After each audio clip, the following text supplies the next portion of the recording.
성취의 복음 13번째 시간입니다. 쫓겨나면 기적이 일어난다라는 제목으로 하나님 말씀 증거하겠습니다. 오늘 본문은 저와 여러분이 또 교회 다니지 않는 사람들도 심지어 잘 알고 있는 오병이어의 기적이 나타나는 본문입니다. 보리떡 5개와 물고기 2마리를 주님께 드렸는데 많은 사람을 먹이셨다. 오늘도 여전히 하나님께서 우리의 삶을 채우시고 공급하시는 그분의 인도하심을 믿는 것, 이것이 우리 본문의 핵심적인 주제가 될 것입니다. 다만 앞뒤 문맥을 보면 오병이어는 사복음서 전체에 나오는 중요한 본문이거든요. 근데 왜 하나님께서 이 방식의 기적을 일으키셨고 어떤 배경 속에서 이 기적이 일어나게 되느냐, 그 본문의 배경들이 잘 나오게 되는데 오늘 본문의 핵심을 정리하면 원치 않는 움직임이라는 것입니다. 하나님께서 다루고자 하시는 것이 무엇이냐? 원치 않는 움직임입니다. 내 삶을 내 마음대로 움직이는 것 같지만 여러분 이제 착각에서 벗어나실 때가 되었습니다. 나는 내 마음대로 지금 살고 있지 않습니다. 내가 마음대로 하지만 어쩔 수 없이 하는 거예요. 내가 왜 일을 해요? 내가 이 직장 택한 거예요. 헛소리 하지 마십시오. 돈이 없으니까 그걸 하는 거예요. 그러니까 내가 왜 그쪽으로 움직여 갑니까? 돈이 없는 상황이 있잖아요. 상황이 나를 거기서 이끌어 간다고. 내가 짜증나서 나왔어요. 그렇지 않습니다. 내가 회사를 왜 나온 거예요? 그 윗사람이 날 싫어하잖아요. 어쩔 수 없이 나온 거잖아요. 그러니까 내가 이게 주도적으로 움직이는 거야라고 열심히 포장을 하고 그 위로를 하고는 있지만 우리는 언제나 삶에서 원치 않는 움직임, 어쩔 수 없는 움직임을 마주할 때가 있다는 것입니다. 이 어쩔 수 없는 움직임의 상황 속에서 하나님이 어떻게 일하시고 나를 채우시는지 살피는 시간 갖도록 하겠습니다. 4가지로 살피겠습니다. 첫째로 살필 것은 원치 않는 움직임입니다. 오늘 본문은 예수님이 기존에 자신을 용납하고 자신을 사랑해 주던 곳에서 점점 예수님을 불편해하는 모습들을 경험하게 되는데, 예수님이 여러 기적을 일으킨 다음에 고향 나사렛에 돌아오게 되셨습니다. 근데 고향에 갔는데 고향 사람들이 예수님을 어떻게 대우하느냐? 야, 뭐 어렸던 애가 유명해졌다고 뭐 저렇게 뭐 나대고 있네. 고향 사람들이 배척하기 시작했다는 것을 보여줍니다. 13장 53절 한번 보십시오. 예수께서 이 모든 비유를 마치신 후에 그곳을 떠나서 고향으로 돌아가사 그들의 회당에서 가르치시니 그들이 놀라 이르되 이 사람의 이 지혜와 이런 능력이 어디서 났느냐? 이는 그 목수의 아들이 아니냐? 그 어머니는 마리아, 그 형제들은 야고보, 요셉, 시몬, 유다라 하지 않느냐? 왜 자꾸 가족을 이야기하느냐? 특별하고 별 볼 일 없는 가문이잖아, 이 얘기예요. 야, 그 집안이잖아. 그래서 예수 그 친구도 절대 특별해서는 안 된다는 거예요. 그런 사람이 될 리가 없다는 것입니다. 시기와 질투, 이유 없는 미움이 예수님을 향해 간다는 것을 알 수 있습니다. 57절 한번 보십시오. 예수를 배척한지라 예수께서 그들에게 말씀하시되 선지자가 자기 고향과 자기 집 외에서는 존경을 받지 않음이 없느니라 하시고, 밖에 나가면 그렇게 인정을 받는 선지자도 고향에 왔더니 미움 받는다. 말이 안 되는 대우가 벌어지고 있다는 것입니다. 단순히 개인의 시기심에서 끝나지 않는다는, 이것이 예수 그리스도를 움직이는 지금 큰 사건이 되어간다는 것을 알 수 있는데, 이 본문이 13장 마지막 하고서 이제 14장에 넘어가는데 14장 초반부에 예수를 싫어하는 이 고향 땅의 미움이 어느 정도까지 긴장할 정도가 되었냐? 사회 권력자들도 예수님을 경계하기 시작했다. 세례 요한이, 헤롯 안티파스가 세례 요한이 뭐라고 하니까 세례 요한을 이미 죽인 시점이었어요. 그런데 세례 요한이 예수님이 계신 곳에 이 분봉왕 통치자였거든요. 근데 예수님이 있다고 하니까 야, 요한이 살아난 것 같아, 이렇게 얘기합니다. 무슨 뜻이에요? 내가 요한 죽였거든요. 그럼 요한이 살아난 것 같아, 그럼 무슨 말이에요? 얘도 죽여야 될 것 같아, 그 소리죠. 그 정도로 분위기가 안 좋아지고 있다. 14장 1절 보십시오. 그때의 분봉왕 헤롯이 예수의 소문을 듣고 그 신하들에게 이르되 이는 세례 요한이라, 그가 죽은 자 가운데서 살아났으니 그러므로 이런 능력이 그 속에서 역사하는도다 하더라.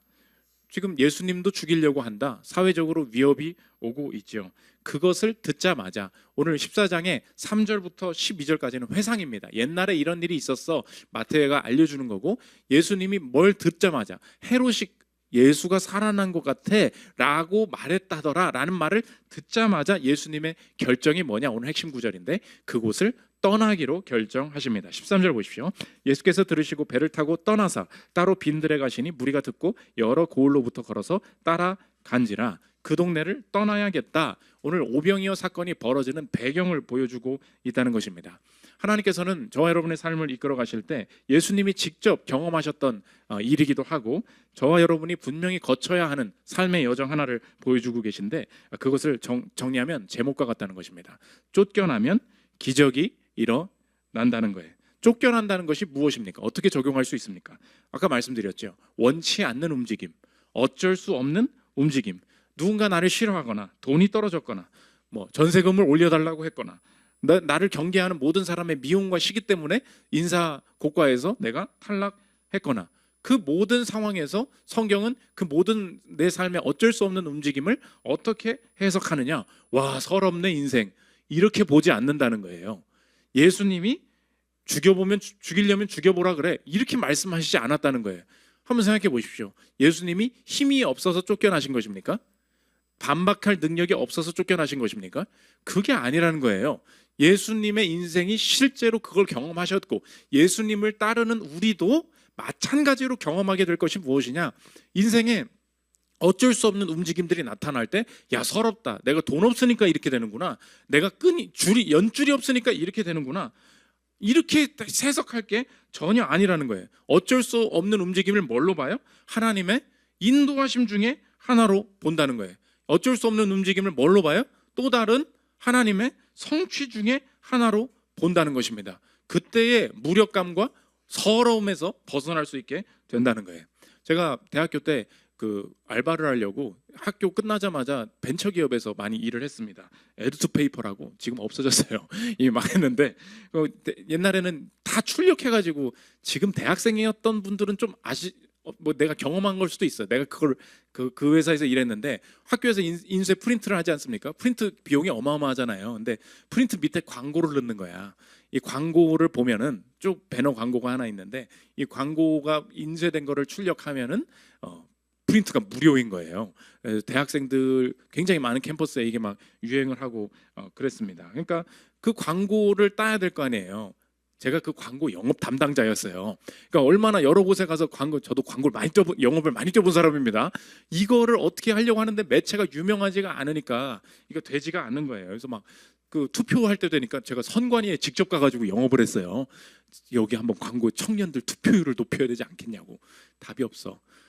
영업이란 그런 거죠. 난 열심히 막 될 것 같은데 안 되고 그때 당시 한국장학재단 국가장학금 막 그때 시작될 때였어요. 그래서 내가 크게 한번 진짜 해보려고 장학재단 그 담당자랑 같이 영업하려고 막 매체 제안서 보내고 막 그랬어요. 근데 이제 매체가 너무 작으니까 아무도 나한테 답주 안 주고 조그만한 어디 영업장 이거 뭐 그냥 자영업하는 분 그분 광고 하나 넣고 그게 내 실적의 전부였어요. 그럼 어떻게 됩니까? 영업사원인데 영업을 못해. 그럼 어떻게 되는 거예요? 잘릴 거잖아요. 근데 난 절대 안 잘릴 거야. 내가 그만둘 거야. 그래가지고 CEO한테 가가지고 다녀보려고 합니다. 마치 뭔가 다른 계획이 있고 내가 여기 마음에 안 드는 것처럼 이렇게 얘기를 했죠. 그랬더니 그러래.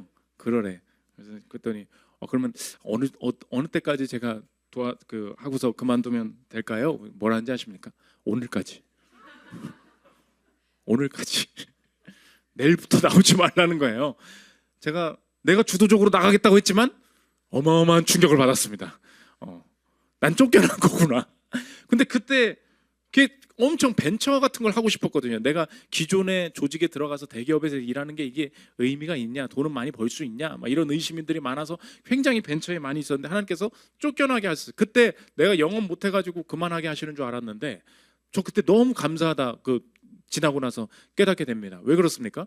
쫓겨난 게 서러움이다. 쫓겨난 게 어쩔 수 없는 일이다. 하지만 오늘 성경은 뭐래요? 예수님도 쫓겨나셨다는 거예요. 근데 그게 능력 없음이나 무능함이나 서러움이 아니라는 거예요. 뭐래요? 성취래요. 인도하심이래요. 하나님 감사해요. 그 회사 망했다고 했잖아요.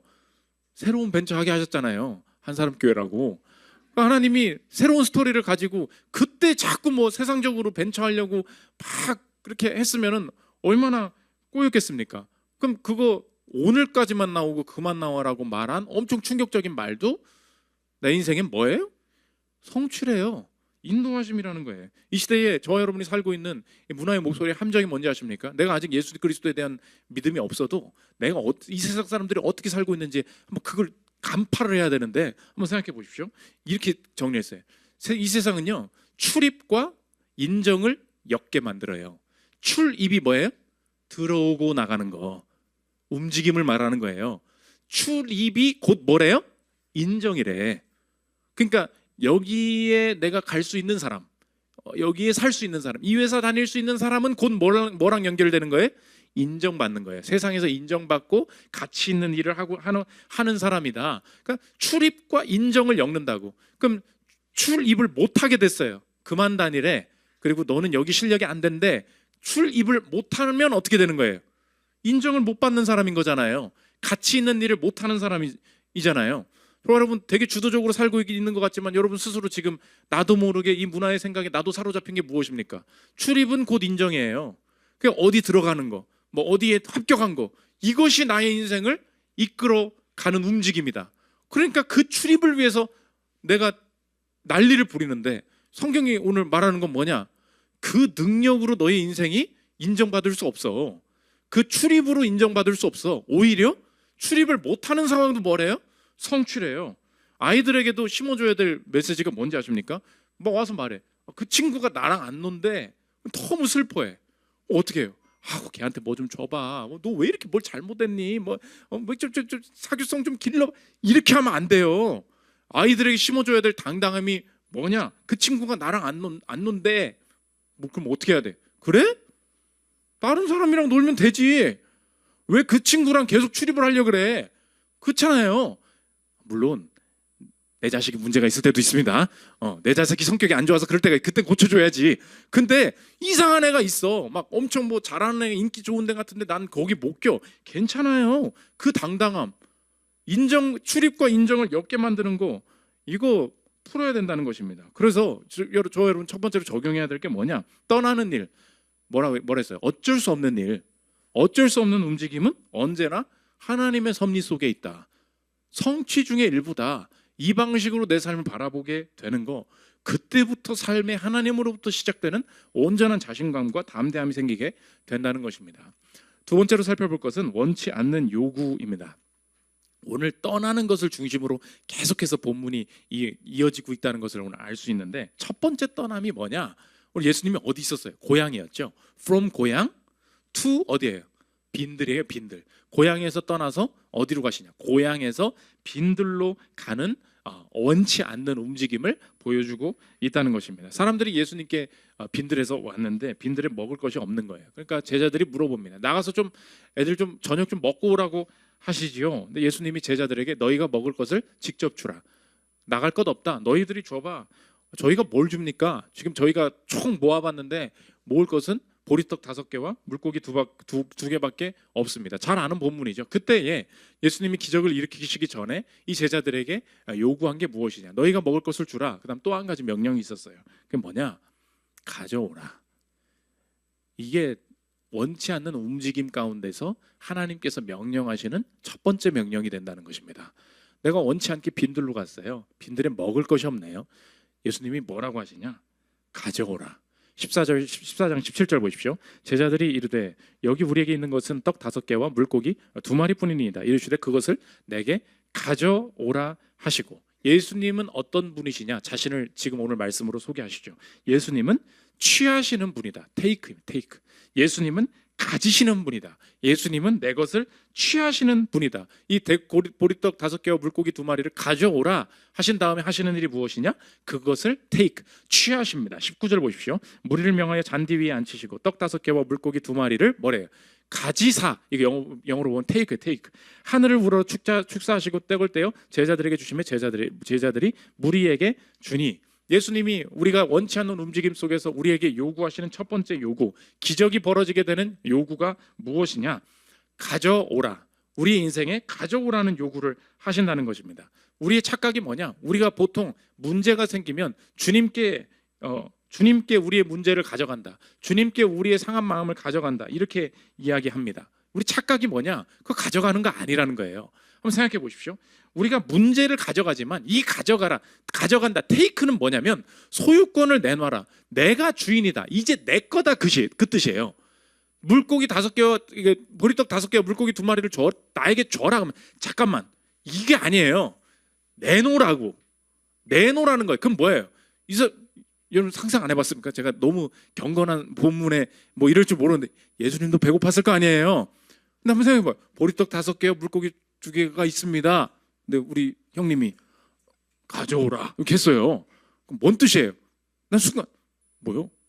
먹으려고? 그럴 수 있잖아요. 그런 상황이에요. 가져오라. 그럼 예수님 갑자기 축사, 우리가 이걸 옛날 본문을 봐서 그렇지 땡큐? 이럴 수 있잖아요. 그런 뜻이라고. 가져온다는 건 뭐냐? 내 거야 그 뜻이에요. 가져오라. 우리가 예수님께 맡긴다 하면서 실제로 하나님의 이 원치 않는 움직임 속에 일하심을 보지 못하는 이유가 뭔지 아십니까? 오늘 가져오라는 뜻을 어떻게 이해하냐? 우리가 보통 예배 와서 이래요. 내가 원하는 게 있거든. 이게 해결되기를 원하는데 이걸 해결되려면 무엇을 드리면 되겠습니까? 그렇죠? 봐요. 이게 해결되길 원하는데 얼마나 기도하면 되겠습니까? 이게 이렇게 풀렸으면 좋겠는데 얼마나 헌신하면 되겠습니까? 예수님께 뭘 가져가요? 이걸 안 가져가요. 이건 내가 원하는 대로 할 거거든. 이 내가 원하는 게 되려면 뭘 주면 되겠냐는 거예요. 그럼 실제로 우리가 주님이 가져오라 하셨을 때 뭘 가져가고 있는 거예요? 그걸 가져가지 않아요. 왜요? 이건 내 방식대로 돼야 되거든요.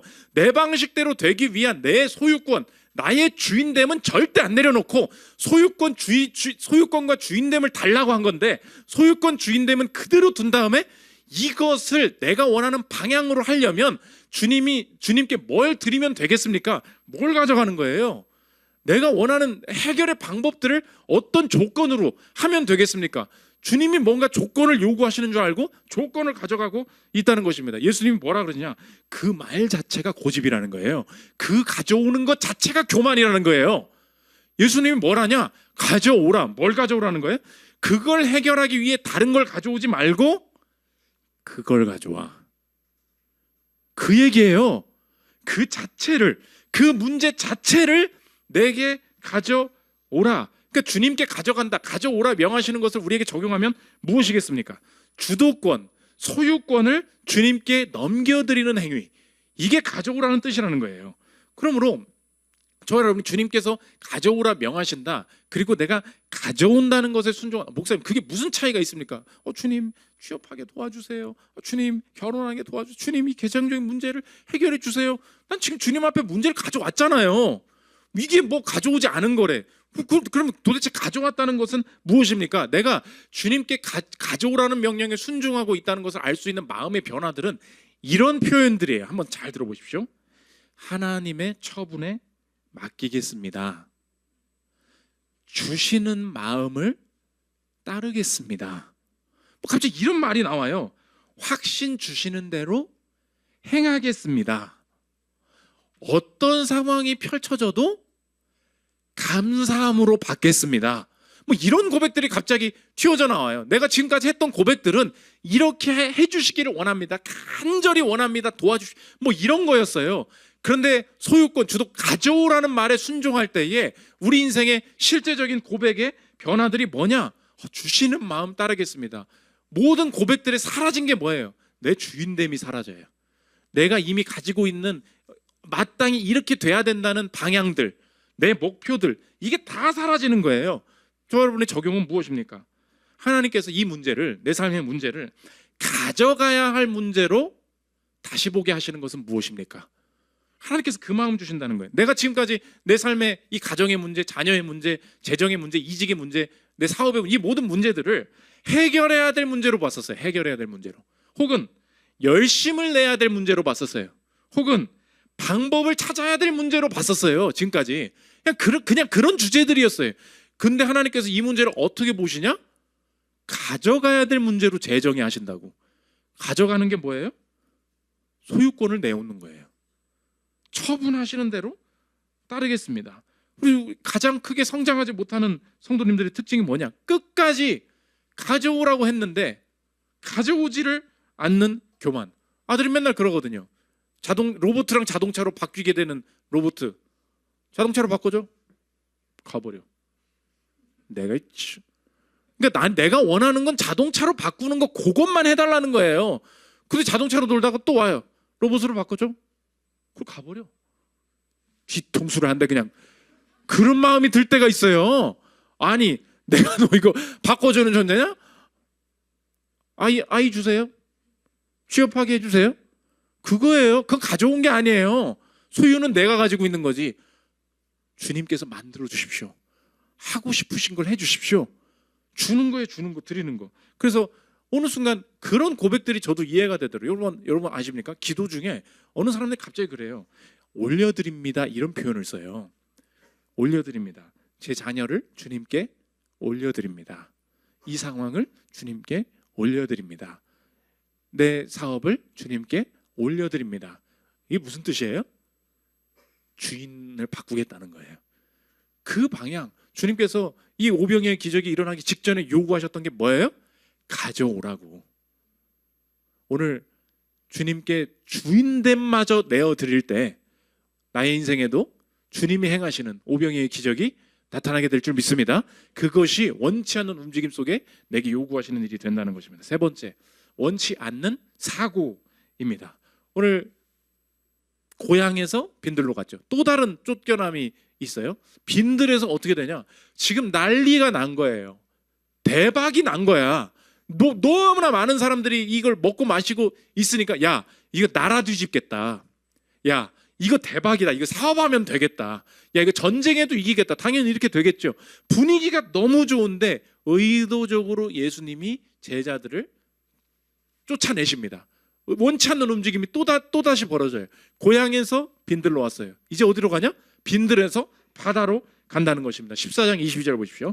예수께서 즉시 제자들을 재촉하사 자기가 무리를 보내는 동안에 배를 타고 앞서 건너편으로 가게 하시고 무리를 보내신 후에 기도하러 따로 산에 올라가시는데 저물매 거기에 혼자 계시더니 배가 이미 육지에서 술이나 떠나서 바람이 거스름으로 물결로 말미암아 고난을 당하더라. 좀 먼저 다른 동네로 가라.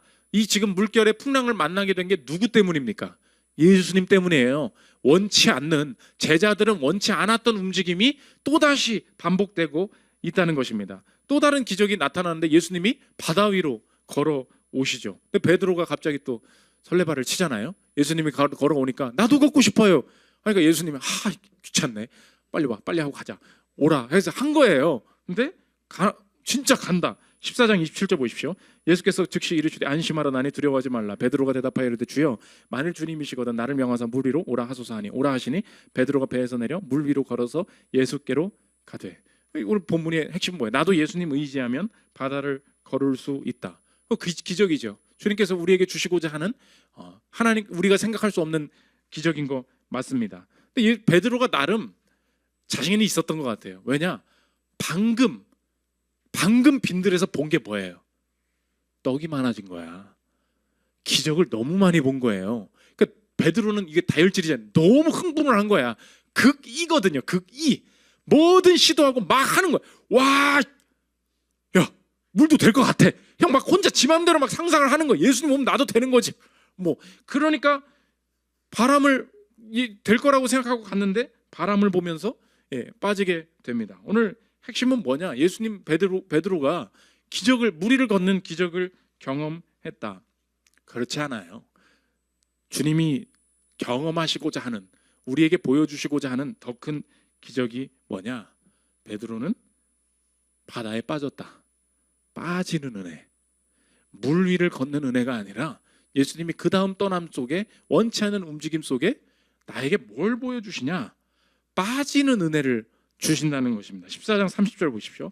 바람을 보고 무서워 빠져가는지라 소리질러 이르되 주여 나를 구원하소서 하니.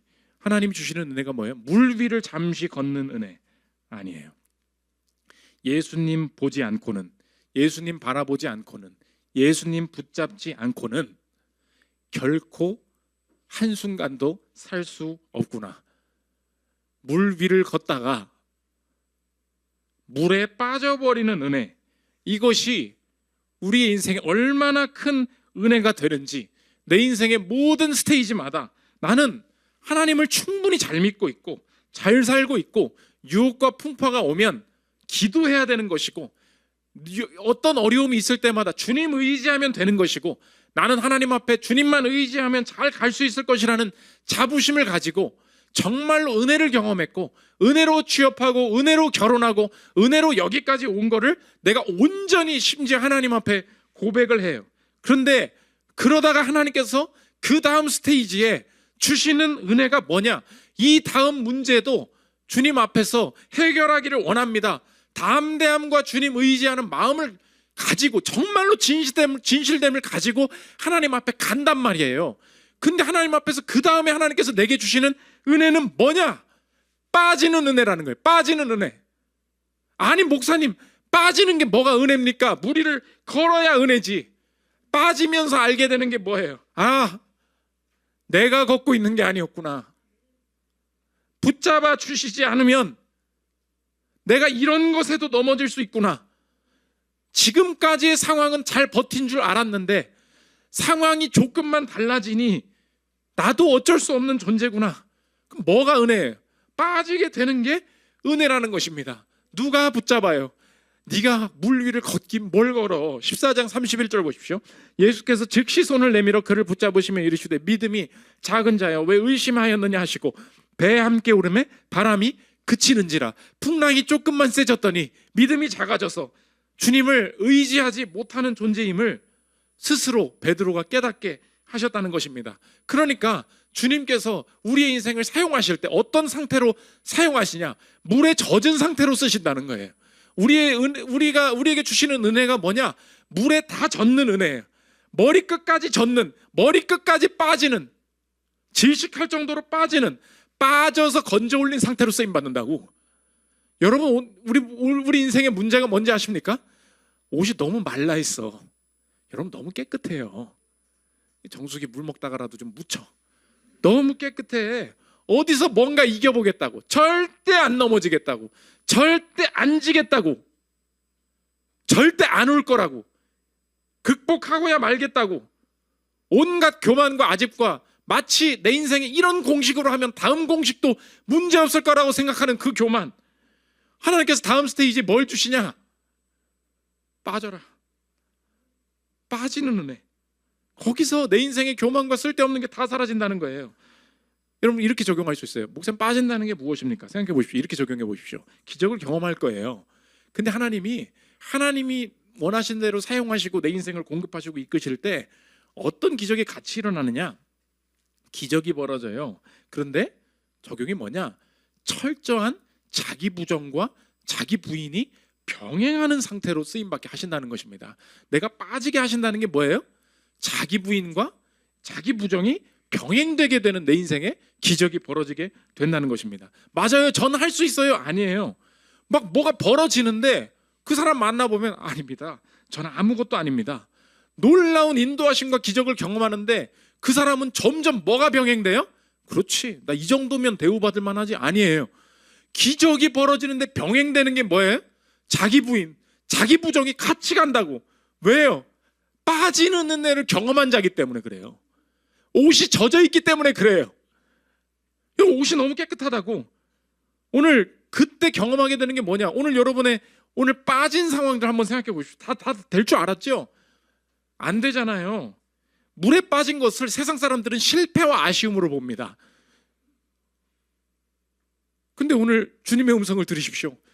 주님이 뭐라고 하시냐? 아니야. 그 잘된 일이야. 그 성공이야. 그 내가 의도한 성취야. 주님이 격려하시려는 게 아니에요. 그냥 위로하시려는 게 아니라고. 진짜야. 그 진짜라고. 성공이라고. 너 빠져야 돼. 그래야 쓰임받아. 빠져야 돼. 그래야 무리를 걸어. 그럼 이렇게 정리할 수 있죠. 안 빠지려고 한다면 무조건 빠질 거예요. 내가 예언할게. 여러분 오늘 안 빠지려고 하면 무조건 빠질 거예요. 그런데 빠질 수밖에 없음을 인정한다면 계속 바다를 걷게 될 것입니다. 내가 육아를 잘할 줄 알았죠? 내가 돈 잘 벌 줄 알았죠? 내 판단이 늘 옳다고 생각했죠? 그때 하나님 주시는 게 뭐냐? 빠지는 은혜예요. 젖은 상태로 쓰임받는 거. 주님이 건져주시지 않으면 나는 바로 빠질 수밖에 없는 존재입니다. 베드로가 빠진 은혜를 경험한 다음에 그 다음에 경험했던 게 무엇입니까?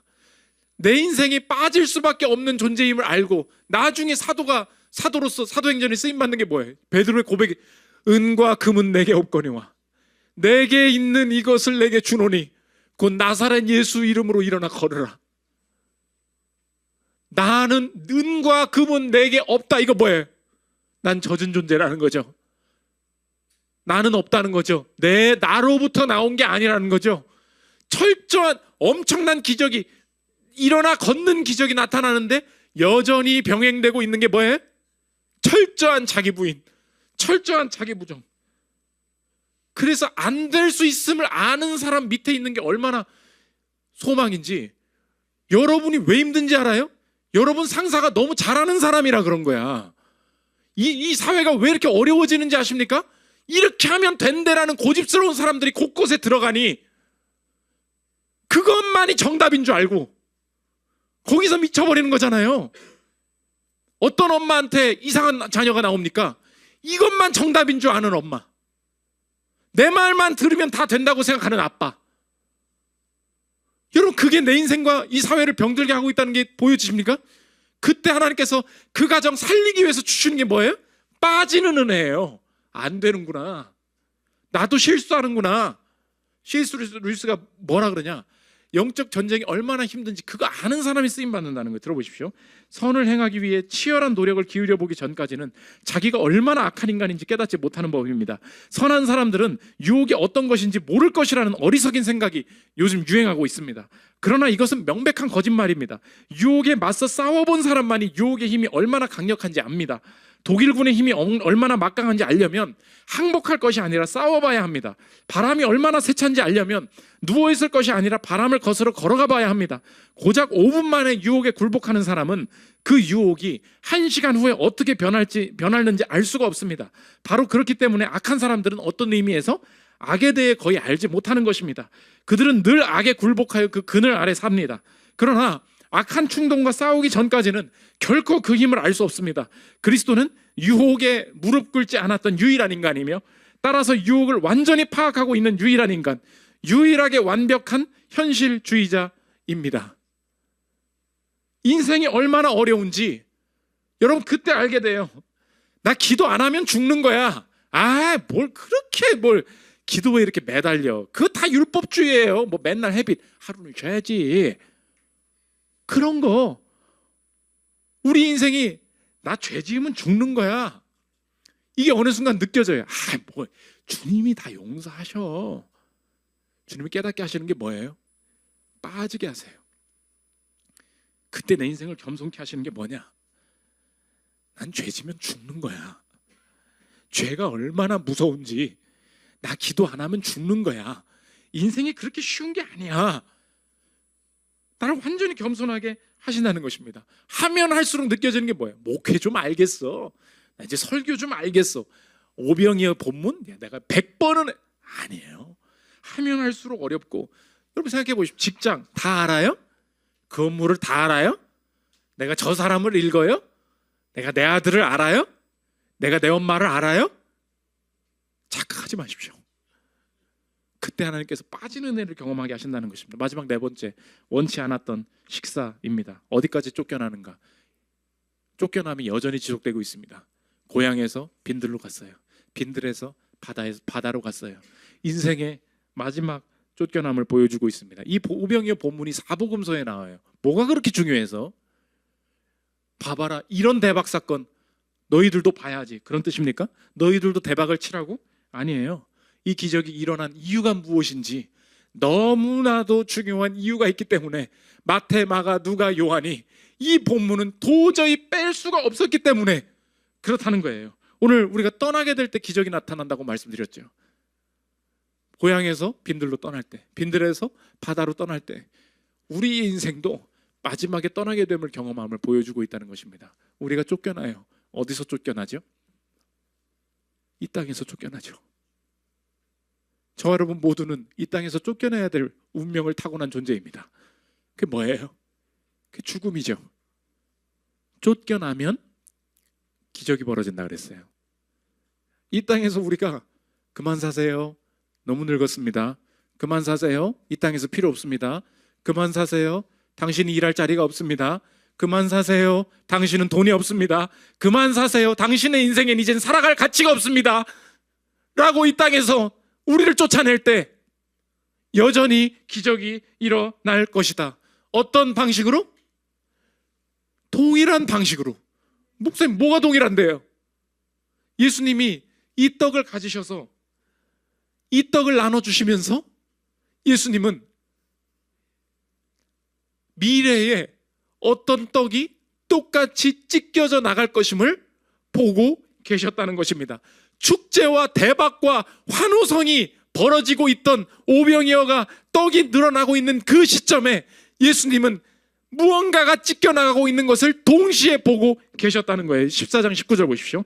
무리를 명하여 잔디 위에 앉히시고 떡 5개와 물고기 2마리를 가지사 하늘로 우러러 축사하시고 떡을 떼어 제자들에게 주시매 제자들이 무리에게 주니. 오늘 본문을 보면 네 가지 단어가 꼭 똑같이 쓰이는데 가지사, 축사하시고, 떼어, 주시매. Take, bless, break, give. 이게 언제나 예수님이 하시는 일이에요. 가지사, 축사하시고, 떼어, 주시매. Take, bless, break, give.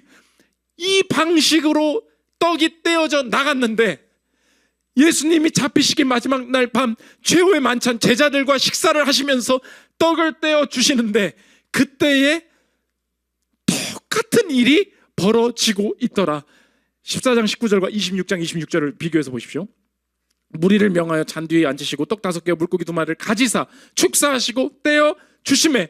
마지막 26장 26절에 뭐라고 써 있습니까?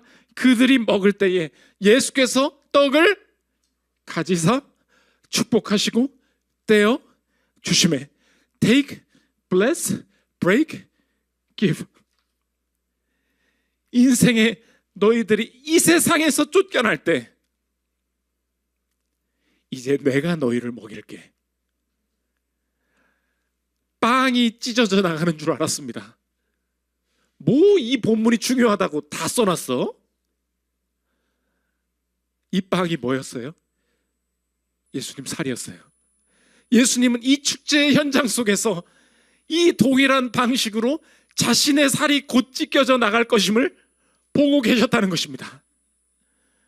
자신의 살을 찢어서 우리의 인생을 먹이신 그분의 앞서가신 은혜 때문에 우리가 이 땅을 떠날 때에 예수 그리스도를 믿는 자마다 이 땅을 떠날 때에도 여전히 영생의 기적이 일어날 줄 믿으십니까? 그 영생을 소유한 자임을 알 때에 내 인생의 오늘도 이제 다시 볼 수 있겠습니다. 이 땅에서도 주님, 무언가가 나를 원치 않고 내가 의도하지 않는 방식으로 쫓겨나게 될 때에 결코 두려워하지 않겠습니다. 출입과 인정을 엮지 않겠습니다. 세상에서는 당신은 자격 미달입니다. 당신 스펙이 부족하군요. 이야기하지만 원치 않는 움직임 속에도 여전한 성취가 있음을 알고 쫓겨날 때 취하시는 예수님 만나게 하여 주옵소서. 보리떡 5개, 물고기 2마리밖에 없지만 가져오라 명하시는 그분 앞에 온전히 내 인생의 소유권을 내어 드림으로 말미암아 주님께서 이루시고자 하는 그분의 일이 내 삶과 가정을 통해 성취되게 하옵소서. 바다로 쫓겨나게 하실 때 빠지는 은혜를 허락해 주옵소서. 죽음의 바다에 빠지신 예수님 때문에 내 인생이 살았음을 고백하오니 이 바다에서 주님 손 의지할 때 결코 빠지지 않을 것임을 알고 주님 손 놓고는 결코 살 수 없는 인생이라는 철저한 자기 부인과 자기 부정을 온전히 병행함으로 말미암아 이 땅에서도 기적을 경험하는 저와 여러분들 되시기를 기도합니다. 우리 찬양하고 기도하는 시간 갖도록 하겠습니다.